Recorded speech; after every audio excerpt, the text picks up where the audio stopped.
C'est la crise qui a fait descendre les habitants dans la rue pendant des mois, vous vous souvenez. Aujourd'hui, le taux de chômage avoisine les 30%. Il faut bien tenter de s'en sortir ailleurs. Pendant des années, les Marocains venaient chercher du travail en Espagne. Aujourd'hui, la tendance s'inverse. Ce sont les Espagnols qui émigrent de l'autre côté de la Méditerranée. Et ils sont 4 fois plus nombreux qu'il y a 10 ans. C'est le grand format de cette édition. Il est signé Dorothée Oliéric et Jean-François Monnier.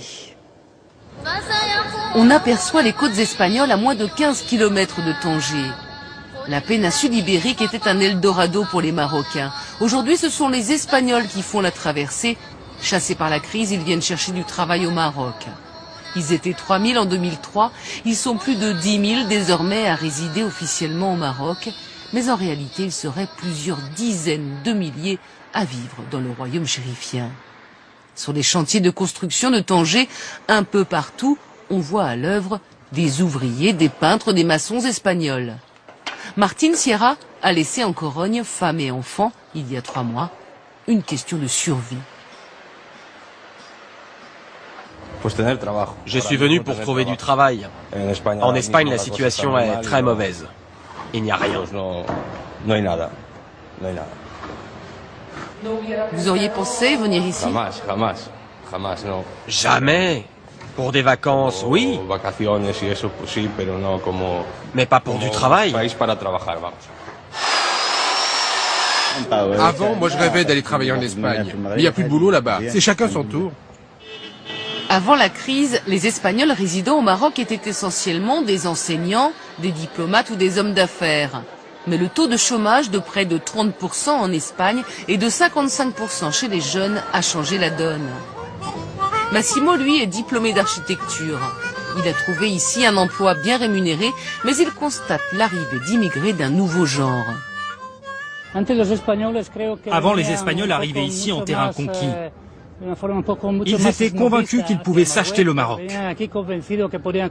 Et maintenant, ils viennent ici pour demander de l'aide et acceptent de travailler pour le même salaire que les Marocains. À 1 heure de route de Tanger, la ville de Tétouan.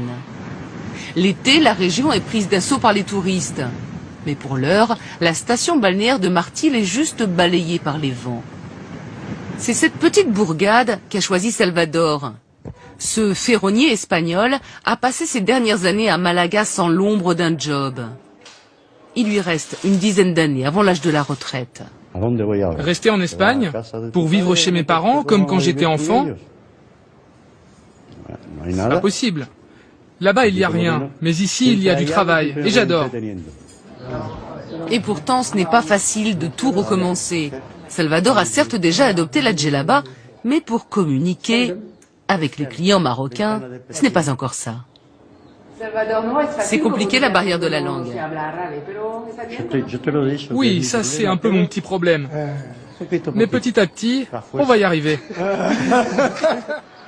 L'église, c'est le point de ralliement de tous les Espagnols. Chaque semaine, ils parlent ici du pays. Ils s'entraident aussi, donnant aux nouveaux arrivants les bons plans. Ici, avec 400 € par mois, location comprise, vous vivez comme un roi, sans vous priver de rien. 1 kilo de tomates, c'est 30 centimes. Un thé, un café, c'est moins de 50 centimes. Paco est le président de l'association catholique. Il s'inquiète du nombre d'Espagnols désormais clandestins au Maroc. Il y en a plein en situation irrégulière. On va voir ce qui va se passer. Mais il pourrait bien y avoir des expulsions de ces Espagnols. Il n'y a pas si longtemps, une telle chose était juste inimaginable. Mais ils sont de plus en plus nombreux, prêts à tout pour s'inventer une nouvelle vie, loin de la crise. Et en